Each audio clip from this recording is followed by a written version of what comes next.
Radio Solo FM Radio kamu terang Balari. Masih bareng Putra di sini yang menemani ruang dengar yang satu semuanya tentunya di program khusus satu dalam pendidikan yang kita belajar di satu masih bersama SMKN Negeri 1 Cisarua ya. Dan juga kali ini Putra sudah bersama Ibu Guru yang sudah bersama Putra di sini ya, dari Guru Seni Budaya Bu ya. Selamat pagi. Selamat pagi. Selamat pagi menjelang siang ya. Dan juga buat adik-adik semuanya di rumah, di sini Putra sudah bersama Ibu Asri. Semoga saja buat yang satu semuanya yang berada di rumah juga di kesempatan kali ini kembali ya lagi dalam keadaan sehat walafiat ya. Buat adik-adik di rumah juga tentunya sama-sama kita akan mendengarkan materi yang akan diberikan oleh Ibu Asri ya. Dan juga buat yang satu semuanya juga selamat mendengarkan. Buat adik-adik di rumah ya, tetap tentunya kita jaga protokol kesehatan ya. Ketika mau keluar tetap pergunakan masker dan juga tentunya simak baik-baik pelajaran yang diberikan oleh ibu gurunya, dan juga mungkin nanti akan ada tugas yang diberikan oleh ibu gurunya ya. Oke, buat Ibu Asri saya persilakan. Baik, Assalamualaikum warahmatullahi wabarakatuh. Sampurasun. Selamat pagi Rencang 1 FM. Apa kabar semuanya? Semoga baik-baik saja dan selalu ada dalam lindungan Allah Subhanahu wa taala. Senang sekali saya selaku Guru Seni Budaya SMKN Negeri 1 Sarua, saya Asri Puspitaning Arum dapat menemani Rencang 1 FM dan khususnya siswa-siswi kelas 10 SMK Negeri 1 Cisarua. Tentunya dalam acara dan program spesial pendidikan belajar daring bersama di radio kesayangan kita ini di 107,8 Radio 1 FM. Selama 1 jam ke depan saya akan menyampaikan materi pembelajaran tentang seni budaya khususnya untuk kelas 10 SMKN Negeri 1 Cisarua. Bagi siswa-siswi SMK 1 Cisarua, saya harapkan sudah mempersiapkan alat tulisnya dan siap-siap untuk mendengarkan dan mencatat poin-poin penting dalam pembahasan kali ini. Dan bagi siswa yang ketinggalan dalam mendengarkan radio, bisa didengarkan ulang di channel YouTube yaitu di satu channel. Lebih tepatnya nanti bisa saya share ulang di Instagram sekitar jam 11 ya, seperti itu. Baik, sebelum ke materi pokok yang akan dibahas, saya akan mereview dulu pembelajaran sebelumnya, bahwa dalam 3 kali saya dan rekan sesama guru seni budaya melakukan siaran, ada 3 materi yang sudah dibahas, yaitu mengenai konsep budaya, konsep seni, dan pembahasan yang terakhir dalam minggu sebelumnya yaitu konsep keindahan. Dan saya harapkan khususnya siswa-siswi SMK 1 Sarua dapat memahami semua materi yang diberikan dan semoga pandemi ini segera berakhir ya, agar kita bisa bertemu di sekolah dan melakukan kegiatan belajar mengajar sebagaimana mestinya. Dan Ibu ingatkan kembali, terus dengarkan sampai akhir, karena di akhir akan ada tugas yang wajib kalian kerjakan. Jadi jangan sampai seperti minggu-minggu yang lalu, jadi anak masih banyak yang belum mengerjakan. Jadi ya, Ibu harapkan setelah mendapatkan rapot tengah semester ini, kalian lebih semangat lagi untuk belajar seni budaya khususnya. Baik, kita akan masuk ke materi pokok yaitu tentang seni budaya Nusantara. Namun ada juga Ibu jelaskan dulu ada kompetensi dasarnya, yaitu yang pertama menganalisis jenis, fungsi, dan unsur seni budaya Nusantara, serta memilih jenis, fungsi, dan unsur seni budaya Nusantara. Dan ada tujuan pembelajarannya. Diharapkan siswa mampu menjelaskan jenis seni budaya Nusantara dan mengelompokkan fungsi seni budaya Nusantara serta mendeskripsikan unsur seni budaya Nusantara. Baik, sebelumnya Ibu akan bertanya walaupun lewat radio ya.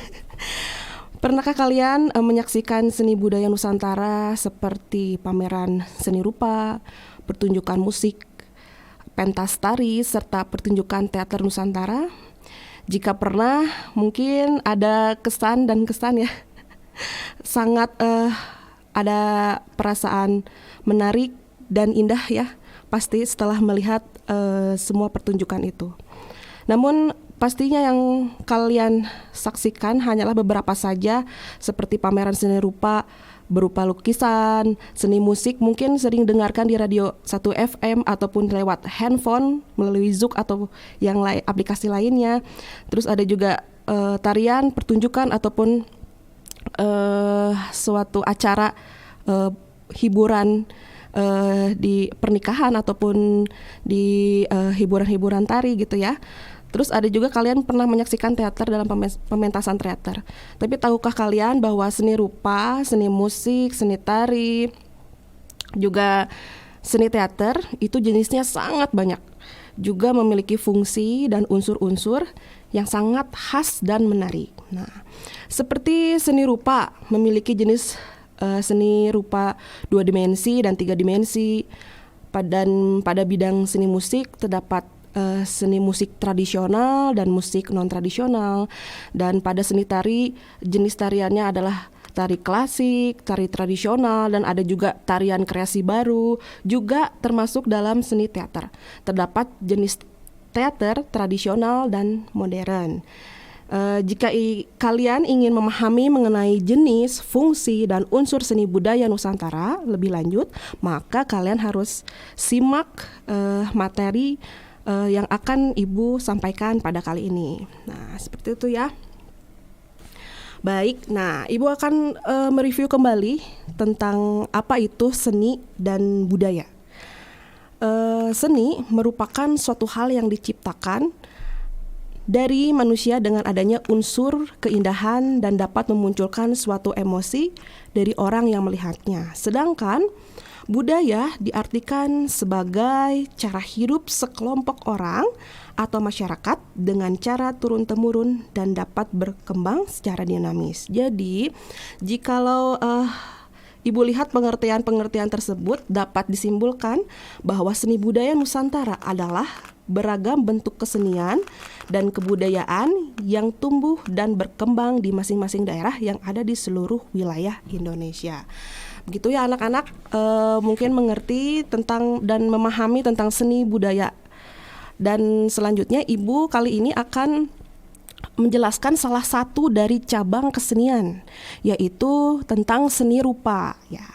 Seni rupa ini adalah suatu cabang seni yang menghasilkan karya seni di mana bentuk dan kualitasnya dapat dirasakan oleh indera manusia, khususnya indera penglihatan dan indera peraba atau seni audio dan seni visual ya gitu. Seni rupa dapat pula berarti cabang kesenian yang menghasilkan suatu karya yang dapat dinikmati oleh masyarakat secara umumnya karena dapat memiliki bentuk dan wujud nyata dan dapat dilihat juga. Ada pengertian ataupun dalam bahasa Inggris seni rupa bisa disebut dengan fine art. Akan tetapi dalam perkembangannya kata fine art ini berubah menjadi lebih condong mengarah ke dalam seni rupa murni. Dengan kata lain, fine art merupakan suatu karya seni yang fokus pada keindahan visual dan juga sentuhan. Bagi orang-orang tertentu, karya seni ini dapat menjadi suatu hiburan tersendiri hanya dengan melihat atau menyentuhnya saja. Selanjutnya dengan adanya penggabungan dua seni yaitu seni desain dan seni kriya menjadi sebuah seni baru yaitu bisa disebut dengan visual art. Begitu.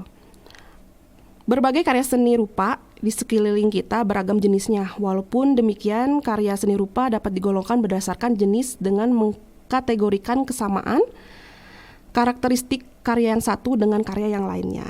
Nah, di sini ada pengelompokan seni rupa. Ini poin penting bisa kalian catat ya. Yang pertama itu pengelompokan seni rupa. Jadi masing-masing karya seni dapat dikelompokkan berdasarkan kemiripan karakteristiknya. Pengelompokan seni rupa dapat dibedakan menurut wujud, massa, dan fungsinya. Jadi ada 3 ya. Pengelompokan seni rupa dapat dibedakan menurut wujud, massa, dan fungsinya. Ibu akan jelaskan satu persatu. Dari mulai pengelompokan seni rupa berdasarkan wujudnya. Nih, berdasarkan wujudnya seni rupa dibedakan sebagai berikut. Yang pertama itu ada seni rupa 2 dimensi ya. Nah, Karya seni rupa dua dimensi ini adalah karya seni rupa yang memiliki dua ukuran. Karya seni rupa memiliki bentuk dan fungsi yang beraneka ragam. Karya dua dimensi terwujud dari berbagai bahan dan medium yang beraneka ragam. Bahan dan medium yang digunakan untuk berkarya seni rupa dua dimensi dapat berupa bahan alami atau bahan sintetis. Objek karya seni rupa dua dimensi ini dapat berwujud abstrak dan menyerupai kenyataan yang ada di sekitar kita. Dan makhluk hidup dan benda mati dapat digunakan sebagai model objeknya dalam berkarya seni rupa dua dimensi ini. Nah, seni rupa dua dimensi ini itu contoh-contohnya seperti ini ya, anak-anak. Jadi karya seni rupa dua dimensi murni atau fine art memiliki ciri khas atau karakteristik, yaitu tidak memperhatikan unsur praktis dan unsur kegunaannya, tetapi hanya memperhatikan kreativitas dan ekspresinya. Nah, ketahuilah bahwa kegiatan melukis, contohnya ya, yang pertama itu lukisan, yang paling mudah. Ketahuilah bahwa kegiatan melukis itu adalah sebuah aktivitas menciptakan sebuah karya seni rupa dua dimensi yang dilakukan dengan cara memulas berbagai warna ke dalam sebuah media kertas atau kanvas.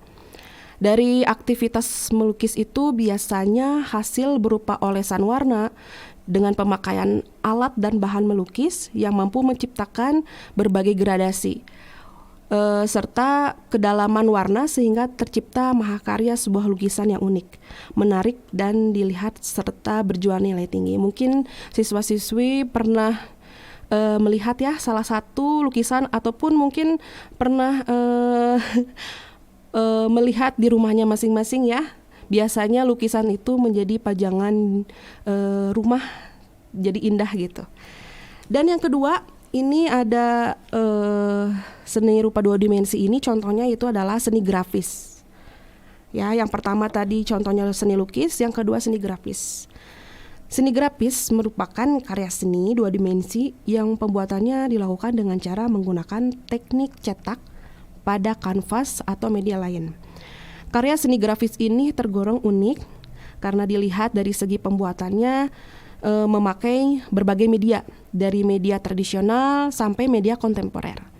Nah, seiring perkembangan ilmu dan teknologi pada saat ini, seni grafis dengan menggunakan metode digital sangat populer yang bisa dipakai untuk menciptakan karya grafis memakai plat logam atau papan kayu, lembar kaca akrilik, dan juga batu tilografi atau lembaran linoleum.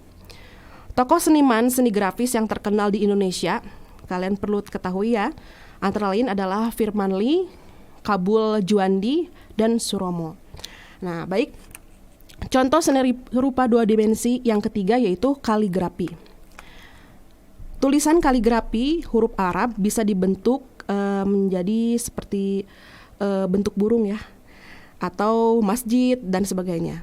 Lalu tahukah kalian bahwa seni kaligrafi itu merupakan karya seni dua dimensi yang pembuatannya dengan Arab, dengan cara menulis indah huruf Arab, maksudnya seperti itu ya, yang dikembangkan dari khat atau Ibu bisa aja KHAT, khat, yaitu menulis petikan ayat Al-Quran atau hadis. Kemudian dibingkai, umumnya karya ini sangat diminati dan dipakai sebagai pajangan rumah atau hiasan di masjid, juga dipajang dalam sebuah pameran.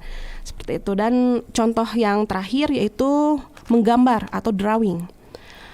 Drawing ini merupakan salah satu seni menggambar sebagai hasil imajinasi berupa yang bisa berbentuk gambar. Tujuan dari pembuatan gambar tersebut adalah untuk menerangkan atau menyampaikan atau menghiasi atau memudahkan para pembaca untuk memahami suatu cerita. Contohnya seperti anime, komik, dan karikatur, seperti itu ya. Dan ada juga di sini selain karya seni dua dimensi yang merupakan pengelompokan seni rupa berdasarkan wujudnya, ada juga seni rupa tiga dimensi. Nah, karya seni rupa 3 dimensi ini adalah karya seni rupa yang memiliki 3 ukuran, yaitu panjang, lebar, dan tinggi. Dengan kata lain, seni rupa tiga dimensi ini terwujud dari berbagai bahan dan medium yang beraneka ragam.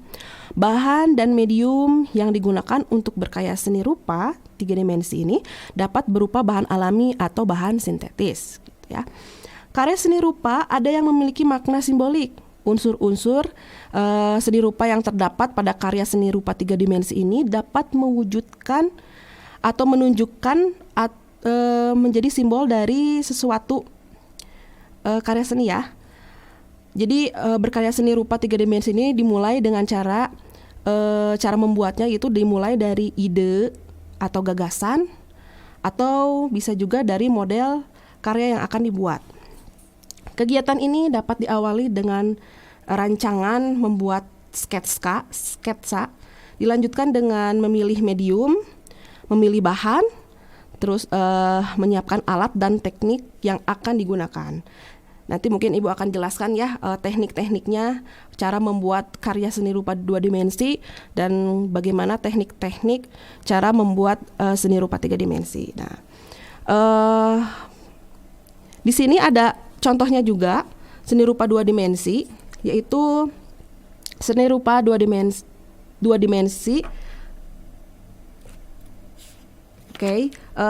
Seni rupa 3 dimensi murni. Nah, yaitu karya seni rupa murni merupakan keindahan karya manusia yang dibuat dengan tujuan untuk dinikmati keindahannya saja. Contohnya karya seni 3 dimensi ini yang merupakan seni rupa 3 dimensi murni adalah sebagai berikut ya. Di antaranya yaitu ya 1 patung. Perlu kalian ketahui dan pahami bahwa karya seni patung merupakan salah satu karya seni rupa 3 dimensi. Bahan untuk membuatnya pun beraneka ragam, bisa dari bahan alami seperti kayu, batu, bahan logam, atau seperti besi atau perunggu, atau juga bahan sintetis seperti plastik, resin, fiberglass, atau serat kaca ya. Sedangkan teknik yang digunakan sesuai dengan bahan yang dipakai seperti teknik pahat, terus ukir, dicor, atau dan sebagainya. Bisa saja ya. Secara umum berdasarkan pembuatannya, seni patung ini ada 6 macam, yaitu sebagai berikut. Nah, jenis patungnya patung seni, penjelasannya yaitu patung seni dibuat untuk dinikmati keindahan dan bentuknya. Sedangkan patung kerajinan merupakan patung hasil karya dari para pengrajin. Dan ada patung religi, berfungsi untuk sarana beribadah dan bermakna religius juga ya. Dan selanjutnya ada juga jenis patung monumen, yaitu berfungsi untuk peringatan peristiwa bersejarah atau jasa seorang pahlawan, seperti yang bisa kita lihat di Barukai ya, tepatnya di depan SPN Cisarua. Itu ada patung yang pahlawan ataupun pejuang yang dulunya pernah bertempur di medan perang, tepatnya di Barukai tersebut. Nah, di situ ya bisa kalian lihat contohnya. Itu termasuk jenis patung monumen. Ya, dan selanjutnya ada jenis patung arsitektur, yaitu patung yang ikut aktif berfungsi dalam konstruksi bangunan. Dan ada juga yang terakhir adalah patung dekorasi. Nah, patung dekorasi ini berfungsi untuk menghias bangunan atau lingkungan taman. Nah, di sini juga ada contohnya seni rupa 3 dimensi, yaitu benda hias. Benda hias pada prinsipnya merupakan karya seni rupa 3 dimensi yang dibuat sebagai benda pajangan atau hiasan. Jenis ini lebih menonjolkan aspek keindahan daripada aspek kegunaannya dari segi fungsinya. Contohnya, misalkan hiasan dinding dan benda-benda kerajinan untuk menghias ruangan, seperti vas bunga, guci, misalkan topeng, atau hias-hiasan yang biasa ada di dalam rumah ya, seperti itu. Baik, selanjutnya seni bangun dan arsitektur, contoh dari seni rupa 3 dimensi. Ketahuilah bahwa contohnya itu adalah Candi Borobudur ya, merupakan salah satu karya seni 3 dimensi berupa seni bangun atau seni arsitektur buatan Gunadar Dharma. perlu kalian pahami juga bahwa seni bangun itu merupakan karya seni yang merancang suatu bentuk bangunan yang unik dan khas. Pada seni bangunan atau arsitektur tidak hanya merancang namun juga membangun suatu bangunan. Dan ada juga karya seni rupa tiga dimensi terapan ya. Contohnya seni rupa tiga dimensi terapan ini adalah benda-benda rumah ya.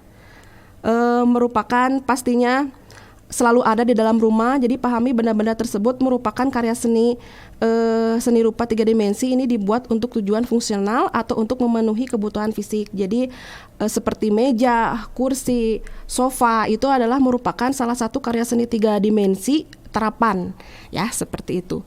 Baik, untuk selanjutnya Ibu akan menjelaskan tentang pengelompokan seni rupa berdasarkan masanya. Namun sebelum Ibu lanjutkan, kita rehat dulu sejenak. Kita akan mendengarkan suatu karya seni atau cabang seni di bidang seni musik, karena kita sekarang menjelaskan tentang seni budaya Nusantara. Tentunya kita semua tahu bahwa Indonesia ini lebih dari 300 kelompok etnik dan memiliki 1.340 suku bangsa di tanah air menurut sensus BPS pada tahun 2010. Jadi bisa dibayangkan dari 1.340 suku bangsa melahirkan kesenian-keseniannya pula. Dan di sini saya akan putarkan lagu medley, lagu daerah Nusantara yang musik arrangernya dari Edwina Marta dan produksinya dari Cak Ning Surabaya. Selamat mendengarkan Rencang 1 FM. Joget sor marikotam dinamangingani si Bambang Karjula si Bambang Karjula sik si batu manikam di parjoget sor marikotam dinamangingani si Bambang Karjula si Bambang Karjula sik si batu manikam di parjoget sor marikotam dinamangingani si Bambang Karjula si Bambang Karjula. Rasa sayangi, lihat dari jauh. Rasa sayangi, rasa sayangi, lihat dari jauh. Rasa sayangi. Kalau ada sumur di ladang, boleh kita menumpang mandi. Kalau ada umurku panjang, boleh kita jumpa lagi. Kalau ada sumur di ladang, rasa sayangi,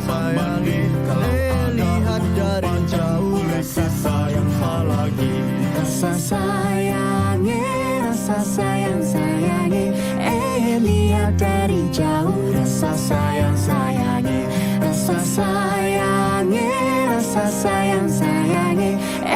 lihat dari jauh. Rasa sayangi.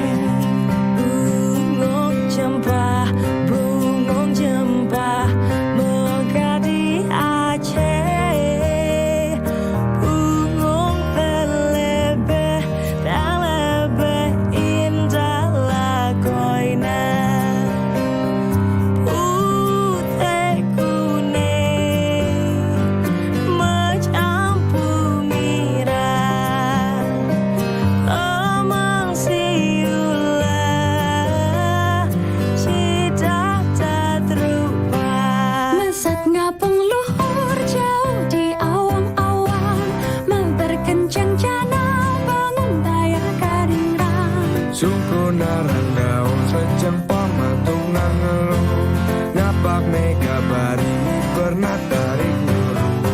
Saha anu bisa nyusul karena tandangnya, kandang jeng pertentang daya pandinganana.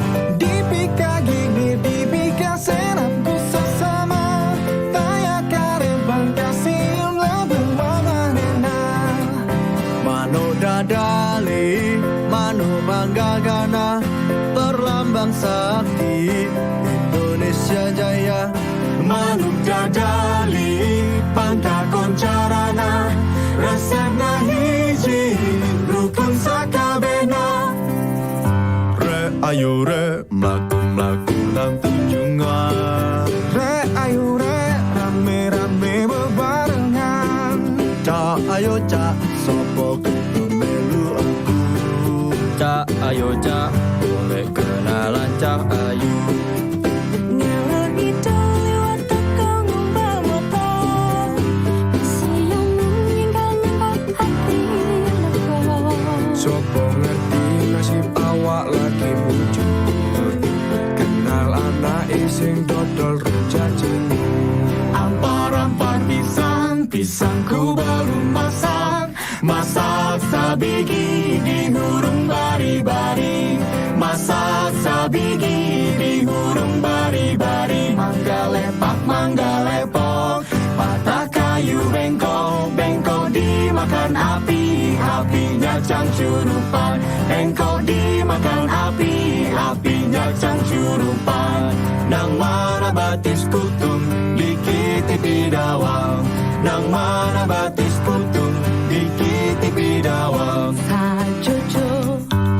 Sajojo, yung dorang koi sabab para sa muna keke, sa muna keke. Sajojo, yung dorang koi sabab para sa muna keke, sa muna keke.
Kabupaten Bandung Barat terletak di antara 6,373 derajat sampai dengan 7,131 derajat lintang selatan dan 107,110 sampai dengan 107,440 derajat bujur timur. Secara administratif, Kabupaten Bandung Barat mempunyai batas-batas wilayah sebagai berikut. Sebelah utara berbatasan dengan Kabupaten Cianjur, Purwakarta, dan Kabupaten Subang. Sebelah timur berbatasan dengan Kabupaten Bandung, Kota Bandung, dan Kota Cimahi. Sebelah selatan berbatasan dengan Kabupaten Bandung dan Kabupaten Cianjur. Sedangkan sebelah barat berbatasan dengan Kabupaten Cianjur. Dengan luas wilayah 1.305,77 km persegi atau 130.577,40 hektar.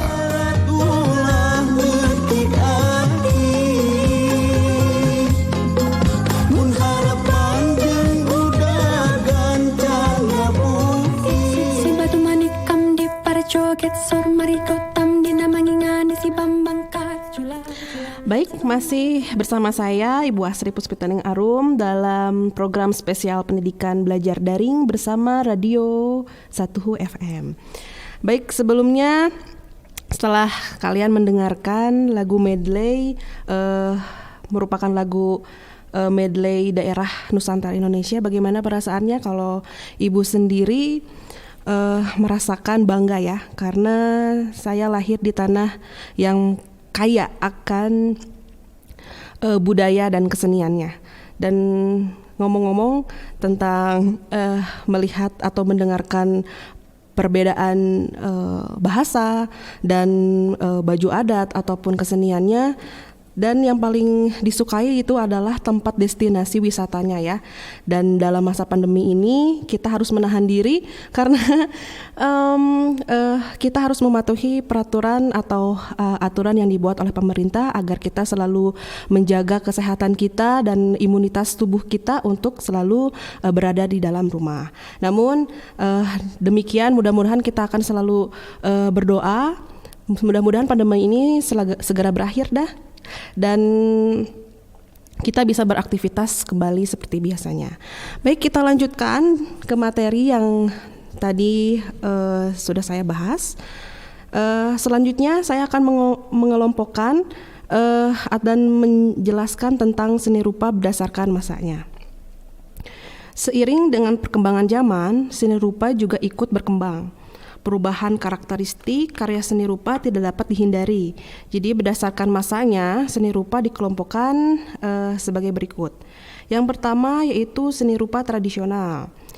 Seni rupa tradisional adalah seni rupa yang dibuat dengan pola atau aturan tertentu sebagai pedoman dalam berkarya seni dan dibuat berulang-ulang tanpa mengubah bentuk aslinya. Jadi intinya punya pakemannya ya di sini karena seni rupa tradisional ini.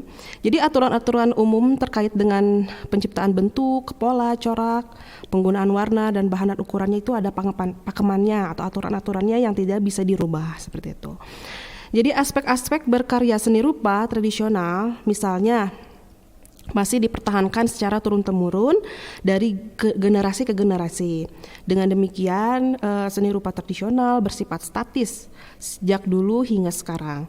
Bentuk dan coraknya pun tidak mengalami perubahan karena pakeman itu tidak boleh berubah gitu ya.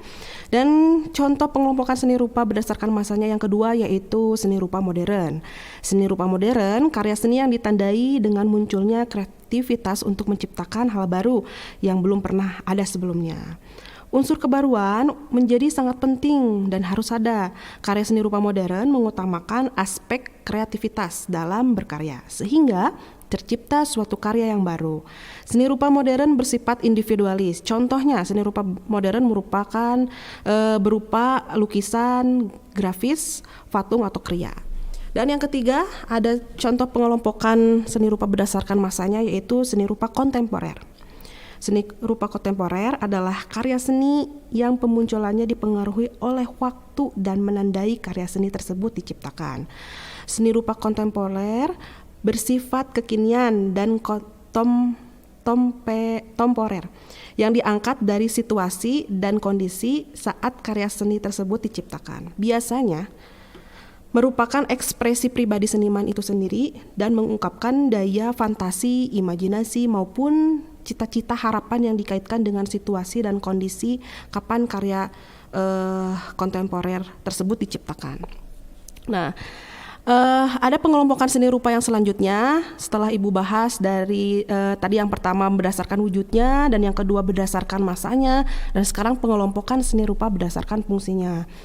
Karya seni yang terdapat di sekitar kita masing-masing memiliki fungsi yang berbeda. Ada karya seni rupa yang memiliki fungsi untuk memudahkan kegiatan manusia, ada juga karya seni rupa yang dibuat dengan tujuan sebagai sebuah karya seni yang murni gitu. Nih, di sini ada contoh-contohnya ya. Berdasarkan fungsinya, karya seni rupa dibedakan sebagai berikut. Yang pertama, ada seni rupa terapan.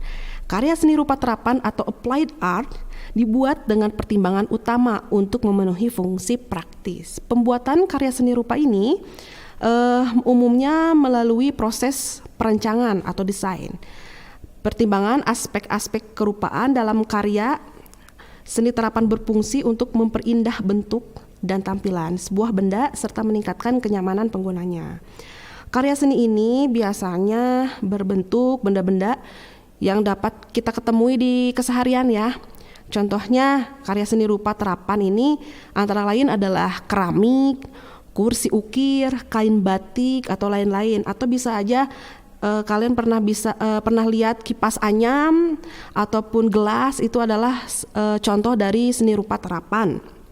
Seperti itu ya. Dan yang kedua ada seni rupa murni. Seni rupa murni adalah karya seni rupa yang dibuat dengan tujuan untuk dinikmati keindahannya saja dan keunikannya saja tanpa mempertimbangkan fungsi praktisnya. Karya seni rupa murni dibuat untuk mengungkapkan ide dari penciptanya dan hanya mengutamakan nilai keindahannya. Karya seni rupa murni ini umumnya digunakan sebagai elemen estetis untuk memperindah ruangan atau tempat-tempat tertentu. Misalkan kayak tadi ya, kayak lukisan, kayak seperti itu. Jadi dilihat dari keindahannya saja, tidak bisa digunakan. Jadi kita hanya bisa melihatnya saja gitu. Dan selanjutnya jika tadi ada pengelompokan seni rupa berdasarkan wujud, massa, dan fungsinya, sekarang kita masuk ke dalam fungsi seni rupa. Nah, sebuah karya seni tidak terlepas dari sebuah fungsinya. Jadi setiap karya seni itu ada fungsinya ya. Fungsi tersebut bisa dimanfaatkan oleh manusia untuk kepentingannya. Nah, di sini ada berikut contoh-contoh fungsi-fungsi seni rupa. Yang pertama, fungsi seni rupa sebagai pemenuhan kebutuhan emosional. Nah, seni rupa salah satu merupakan media pemenuhan emosional manusia. Hal tersebut karena manusia memiliki beragam perasaan atau sifat seperti marah, senang, kecewa, dan sebagainya. Beberapa kondisi tersebut membuat manusia membutuhkan hiburan dan sifatnya memperbaiki atau melengkapi kebutuhan emosionalnya. Contohnya, menyaksikan pameran lukisan, fotografi, seni patung, atau seni instalasi. Nah, bagi seniman, karya seni rupa merupakan perwujudan ungkapan ekspresi terhadap suatu fenomena yang terjadi di masyarakat. Nah, ide atau gagasan tersebut kemudian diwujudkan dalam bentuk seni lukis ataupun seni rupa. Nah, gitu biasanya mungkin jika kita melihat suatu karya seni, khususnya seni rupa, kita bisa rileks ya, menjadi relaksasi untuk kita sendiri. Biasanya kalau kita lagi galau, kalau selain kita mendengarkan lagu-lagu yang bisa menenangkan hati kita, tapi kita juga bisa melihat karya seni rupa ini ya sebagai media relaksasi diri kita sendiri gitu.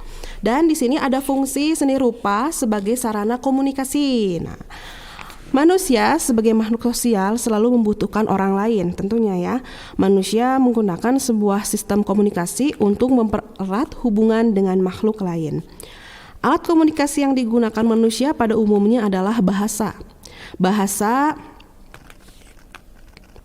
yang digunakan manusia sifatnya universal. Bahasa yang dimaksud di sini tidak sebatas berupa kata-kata. Komunikasi antara manusia juga bisa dilakukan dengan karya seni. Jadi bukan hanya alat komunikasi itu bukan hanya bahasa, tapi melalui karya seni juga itu bisa ya gitu. Dan sebuah karya seni diciptakan seniman dengan maksud untuk menyampaikan gagasan, ide, dan ekspresi tentang suatu hal. Misalnya, seniman membuat lukisan tentang kehidupan anak jalanan. Maksud yang ingin disampaikan seniman tersebut adalah mengajak masyarakat untuk lebih memperhatikan nasib dan nasib anak-anak jalanan tersebut gitu ya contohnya. Dan selanjutnya ada fungsi seni rupa sebagai sarana peribadatan dan keagamaan. Seni digunakan sebagai media untuk mendekatkan diri kepada Tuhan. Contohnya, pura sebagai tempat peribadatan umat Hindu di Bali. Seni juga dimanfaatkan sebagai penunjang peribadatan, contohnya kaligrafi yang ada dalam masjid ya. Dan selanjutnya ada fungsi seni rupa yaitu dengan fungsi edukasi. Melalui seni, siswa dapat mengembangkan kreativitas terkait dengan kepekaan indrawi serta kemampuan berkreasi. Siswa dapat mengekspresikan jiwa seni dari pengamatan maupun pengalaman estetik. Selain itu, siswa juga dapat memberikan umpan balik penilaian atau kritik dan saran terhadap suatu karya seni sesuai dengan mediumnya. Seni sebagai alat pendidik bukan semata bertujuan untuk mendidik anak menjadi seniman, melainkan membina anak untuk menjadi kreatif gitu. Seni dapat mendidik siswa dan membina kreativitasnya sedini mungkin gitu. Selanjutnya yang terakhir ada fungsi seni rupa sebagai pemenuhan kebutuhan fisik. Nah, Manusia menyukai segala hal yang indah bisa dimanfaatkan dalam kehidupannya. Seni ada juga memenuhi kebutuhan manusia tersebut. Seni tidak hanya memandang segi estetika, akan tetapi juga memandang secara segi praktis atau nilai gunanya. Contohnya meja, kursi, kerajinan tangan dan sebagainya. Benda-benda tersebut selain bernilai seni juga dimanfaatkan untuk menunjang kebutuhan manusia. Begitu ya. Nah, selanjutnya kita langsung ke materi unsur-unsur seni rupa. Nah, unsur-unsur fisik sebuah karya seni rupa pada dasarnya meliputi semua unsur visual yang terdapat pada sebuah benda. Unsur-unsur seni rupa meliputi berikut ini. Yang pertama yaitu ada titik. Titik merupakan unsur seni rupa yang paling sederhana. Unsur titik akan sangat berarti pada seni rupa apabila jumlahnya cukup banyak dan ukurannya diperbesar hingga menjadi sebuah bintik gitu ya. Teknik lukisan yang menggunakan kombinasi dari berbagai variasi ukuran dan warna titik tersebut adalah bisa disebut dengan teknik pointillisme. Kita dapat membuat karya seni rupa melalui titik ya, salah satunya yaitu menyusun titik dengan cara berikut. Yang pertama, mungkin di sini sebelumnya harusnya kita praktek, tapi tidak apa-apa ya, kalian setidaknya mampu atau mengerti atau memahami tentang bagaimana cara membuat karya seni rupa ya. Yang pertama, menyusun titik dengan cara meregangkan dan merapatkan jarak antar titik. Yang kedua, membedakan besar kecil titik. Yang ketiga, membedakan warna titik. Dan yang keempat, membedakan bentuk titik. Nah, itu ya. Nah, unsur-unsur seni rupa yang pertama yaitu titik. Dan yang kedua yaitu garis. Garis adalah unsur seni rupa sebagai hasil dari penggabungan unsur titik berdasarkan jenis. Garis dibedakan yaitu garis lurus, garis panjang, lengkung, pendek, vertikal, horizontal, diagonal, dan berombak, serta patah-patah, spiral, putus-putus, dan sebagainya. Masih banyak ya. Macam-macam garis tersebut akan menimbulkan kesan-kesan tertentu seperti garis lurus berkesan tegak dan keras, garis patah-patah terkesan kaku, garis lengkung terkesan lembut dan lentur, serta garis spiral berkesannya lentur. Selain itu, garis juga memberikan kesan watak ya, sehingga dapat digunakan sebagai perlambang. Misalnya, garis tegak melambangkan keagungan dan kestabilan. Garis lurus atau garis halus melengkung berirama mengesankan kelembutan seorang wanita ya. Dan garis miring melambangkan kegoncangan, gerak atau tidak stabil. Dan garis tegas kuat terpatah-patah mengesankan atau melambangkan kekuasaan. Nah, berdasarkan wujudnya garis terdiri atas garis nyata dan garis semu nih. Apa itu garis nyata dan garis semu? Garis nyata adalah garis yang dihasilkan dari coretan atau goresan lengkung. Kalau garis semu, garis yang muncul karena terdapat kesan balance dalam bidang warna atau ruang. Nah, selanjutnya unsur seni rupa yaitu bidang. Bidang adalah area yang dibatasi oleh beberapa garis yang saling berhubungan. Bidang dapat berupa bidang geometrik atau seperti segitiga, persegi panjang, ataupun non-geometris atau bentuk-bentuk alami. Istilah bidang umumnya digunakan untuk mewujudkan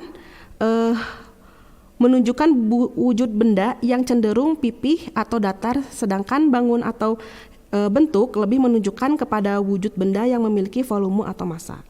Dan selanjutnya ada bentuk. Unsur bidang yang digabungkan atau menghasilkan bentuk. Contohnya kotak terwujud dari penyatuan 4 sisi bidang. Bentuk merupakan unsur yang terbentuk dengan memiliki ruang atau volume. Macam-macam bentuk yaitu kubistis, silindris, bola, limas, prisma, kerucut, atau semua geometris atau non-geometris. Untuk bentuk diterapkan pada suatu seni patung. Biasanya ya bentuk itu seni patung, arsitektur, interior, atau kriya.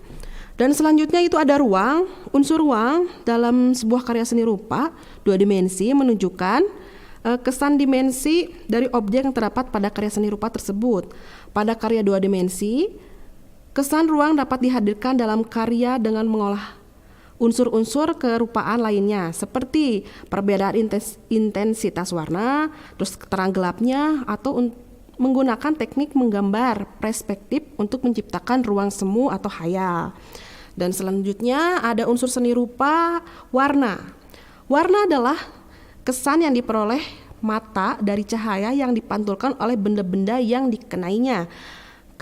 Karya seni akan terlihat lebih menarik setelah diberi warna. Warna dapat memberikan kesan tertentu dan warna gelap cenderung memberikan kesan berat. Sebaliknya, dan warna terang akan memberikan kesan ringan. Nah, di sini ada teori Brewster membagi warna-warna yang ada di alam menjadi 4 kelompok. Yaitu warna primer, sekunder, tersier, dan netral. Nah, gitu ya. Di sini warna primer yaitu warna dasar yang tidak terbentuk dari campuran warna-warna lain. Ya, kalau warna sekunder merupakan hasil campuran dari 2 warna primer atau proporsi yang perbandingannya 1:1. Nah, teori ini membuktikan bahwa campuran warna-warna primer menghasilkan warna-warna sekunder. Warna jingga atau oranye merupakan hasil campuran warna merah dan kuning. Kalau warna ungu, warna campuran merah dan biru, dan sedangkan warna hijau adalah merupakan campuran biru dan kuning. Dan di sini juga ada warna tersier. Warna tersier ini merupakan campuran salah satu warna primer dengan salah satu warna sekunder. Contohnya, warna orange kekuningan didapatkan dari campuran warna primer kuning dan warna sekunder orange. Istilah warna tersier ini juga awalnya berujuk pada warna-warna netral yang dibuat dengan mencampur 3 warna primer. Namun sudah terdapat istilah yang lain lebih tepatnya untuk campuran warna netral tersebut ya. Dan yang terakhir itu ada warna netral. Warna netral adalah hasil pencampuran ketiga warna dasar dalam proporsi seimbang. Itu bandingannya 1:1:1 ya. Campurannya menghasilkan warna abu netral dalam sistem warna cahaya aditif. Adapun dalam warna subtraktif pada pigmen atau cat biasanya menghasilkan warna abu tua kecoklatan atau hampir hitam dengan sedikit aksen warna primer yang saturasinya lebih pekat. Warna netral ini sering digunakan sebagai penyeimbang warna-warna kontras dalam sebuah karya ya. Dan yang selanjutnya ada tekstur. Tekstur adalah unsur rupa yang menunjukkan kualitas taktis dari suatu permukaan. Tekstur merupakan penggambaran struktur permukaan suatu objek pada karya seni rupa. Dan yang terakhir itu ada gelap terang. Unsur gelap terang pada karya seni rupa timbul karena adanya perbedaan intensitas cahaya yang jatuh pada permukaan benda. Nah, di sini ada juga Ibu akan menjelaskan tentang teknik-teknik cara pembuatan, yaitu di antaranya ada teknik pada seni rupa 2 dimensi. Di antaranya satu ada teknik akuarel. Teknik akuarel ini dapat menggunakan bahan dengan campuran air di atas kertas, kain, atau bidang lain. Hasilnya merupakan gambar yang transparan karena menggunakan sapuan tipis dalam progres ya. Terus ada juga yang disebut teknik pointillis. Teknik pointillis ini adalah teknik menggambarkan atau melukis dengan menggunakan titik-titik hingga membentuk objek. Nah, selanjutnya ada teknik arsir. Teknik arsir ini dibuat dengan menoreh pensil, spidol, tinta, atau alat lain berupa garis-garis berulang dan menimbulkan kesan gelap, terang, dan gradasi. Nah, dan selanjutnya ada teknik dusel atau gosok. Teknik ini menggambarkan dengan cara menggosok sehingga menimbulkan kesan gelap terang atau tebal tipis. Alat yang digunakan antara lain pensil, krayon, atau konte. Biasanya teknik dusel ini bisa diaplikasikan ketika anak-anak biasanya suka menggambar ya. Jadi digosok-gosok, jadi menghasilkan gradasi ya, seperti itu. Dan ada juga teknik siluet atau blok. Teknik ini menutup objek gambar dan menggunakan satu warna sehingga menimbulkan kesan siluet.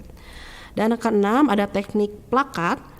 Teknik plakat ini cara menggambar dengan menggunakan bahan cat atau cat poster dengan sapuan warna yang tebal sehingga hasilnya tampak pekat dan menutup seluruh bagian gambar ya. Gitu. Dan yang selanjutnya ada teknik semprot. Nih untuk karya 2 dimensi. Cara melukis dengan cara menyemprot bahan cat air dengan menggunakan sprayer. Cara melukis dengan teknik ini harus hati-hati untuk setiap poin lukisnya. Contohnya lukisan teknik semprot yaitu gambar reklame ya. Dan selanjutnya ada teknik tempera. Teknik tempera ini teknik melukis yang dilakukan khusus pada dinding yang masih basah sehingga hasilnya akan menyatu dengan desain arsiteknya. Dan selanjutnya ada teknik kolase. Teknik kolase ini teknik melukis yang dilakukan dengan memotong kertas menjadi bagian-bagian kecil, lalu potongan kertas tersebut ditempel pada bidang lukis sehingga membentuk lukisan. Dan yang ke-10 itu ada teknik linier. Teknik linier yaitu menggambar secara sederhana dengan hanya garis-garis bidang dan untuk mewujudkan bentuknya. Dan selanjutnya ada teknik pada seni rupa 3 dimensi. Yang pertama itu ada teknik pahat ya. Teknik pahat ini mengurangi bahan menggunakan alat pahat. Jadi misalnya membuat patung atau relief dengan bahan dasar kayu atau batu. Teknik pahat ini ya. Jadi menggunakannya bahan dasar kayu dan batu. Itu bisa teknik pahat. Dan yang kedua ada teknik butsir, yaitu membentuk benda dengan mengurangi dan menambahkan bahan. Misalnya membuat keramik dengan bahan dasar tanah liat gitu. Dan yang ketiga ada teknik cor. Membuat karya seni dengan membuat alat cetakan kemudian dituangkan adonan berupa semen, gip, dan sebagainya sehingga menghasilkan bentuk yang diinginkan. Misalnya kita membuat patung ya, gitu. Bisa digunakan selain di pahat bisa juga di teknik cor gitu. Ada juga teknik las. Teknik las ini membuat karya seni dengan cara menggabungkan bahan satu ke bahan yang lain untuk mendapatkan bentuk tertentu. Misalnya membuat patung kontemporer dengan bahan dasar logam gitu. Dan selanjutnya teknik cetak. Teknik cetak ini membuat karya seni dengan cara membuat cetakan terlebih dahulu. Misalnya membuat keramik atau patung dengan bahan dasar tanah liat ataupun semen. Dan yang terakhir dalam pembahasan kita kali ini adalah ada karya seni menurut gaya atau aliran atau pahamnya. Gitu, berdasarkan jenis gaya dan atau aliran seni rupa dibedakan sebagai berikut. Yang pertama ada naturalisme, yang kedua ada realisme, yang ketiga ada romantisme, yang keempat ada ekspresionisme, ada yang kelima ada impresionisme, yang keenam ada kubisme, yang ketujuh ada fauvisme, yang kedelapan ada dadaisme, yang kesembilan ada futurisme, yang ke-10 ada surrealisme, yang ke-12 konstruktivisme, yang ke-16 optik, yang ke-15 neoklasik, dan selanjutnya abstrak, kontemporer, dan pop art. Gitu ya anak-anak. Baik, selesai sudah pembahasan kali ini. Ya dimulai Ibu review sebentar ya. Ada pengertian seni, ada pengertian seni rupa juga. Ada pengelompokan seni rupa ada 3 berdasarkan wujud, masa, dan fungsinya. Dan fungsi seni rupa sebagai pemenuhan kebutuhan emosional, sebagai sarana komunikasi, sarana peribadatan atau keagamaan, sebagai sarana fungsi edukasi dan pemenuhan kebutuhan fisik. Ada pula unsur-unsur seni rupa seperti titik, garis, bidang, bentuk, ruang, warna, tekstur, dan gelap. Dan dengan demikian kita berakhir pula ya penjelasan pemaparan materi tentang seni budaya, khususnya seni budaya Nusantara. Namun sebelum Ibu tutup, Ibu akan menugaskan untuk pertemuan kali ini kepada kalian, silahkan gambar bentuk gambar nirmana dengan gambar warnanya hitam putih yang Ibu sudah upload di Instagram ya. Yang contoh gambarnya itu Ibu sudah upload. Terus di sini ada 6 gambar, kalian boleh pilih salah satunya. Jadi dari 6 gambar nirmana ini kalian boleh gambar salah satu di buku gambar kalian masing-masing, dan jangan lupa kalian tuliskan nama dan kelas di atas gambar nirmana tersebut yang kalian buat ya. Dan setelah itu Ibu inginkan kalian merangkum apa yang Ibu jelaskan kali ini, dan kedua tugas itu diupload di Instagram dan di tag ke IG Ibu yaitu Asri Puspitani Arum. Begitu ya. Baik, selesai sudah pemberian materi tentang seni budaya kali ini. Mohon maaf apabila ada kekurangan atau kesalahan kata, mohon dipahami ya. Terima kasih atas perhatiannya. Wabillahi taufiq wal hidayah. Wassalamualaikum warahmatullahi wabarakatuh.